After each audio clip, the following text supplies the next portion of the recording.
இதே இந்துக்களுக்கு கொடுமை இழக்கிறாங்க அப்படின்னு சொல்லி நினைக்கிற இதே ஜி.ஆர். சுவாமிநாதன் திரௌபதி அம்மன் கோயில்களை வந்து தலித்துகளை விடமாட்டுறாங்க அப்படின்னு சொல்லிட்டு நிறைய பிரச்சனைகள் தமிழகம் முழுக்க போய்கிட்டு இருந்தது.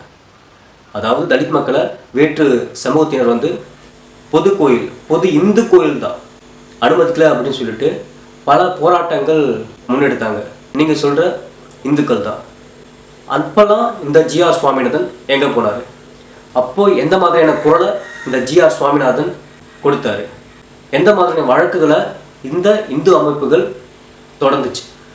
அவங்களும் இந்து தானே, அந்த தலித் மக்களும் இந்து தானே. அவங்க என்ன சொல்கிறாங்க? கோயில் இடிக்கணுமா சொல்கிறாங்க? கோயிலுக்குள்ளே நாங்கள் போயிட்டு அந்த அம்மனை பார்க்கணும், நாங்கள் தரிசிக்கணும் அப்படின்னு சொல்கிறாங்க. அந்த காலகட்டத்தில் இந்த மாதிரியான இந்து அமைப்புகள் என்ன பண்ணிட்டு இருந்தாங்க?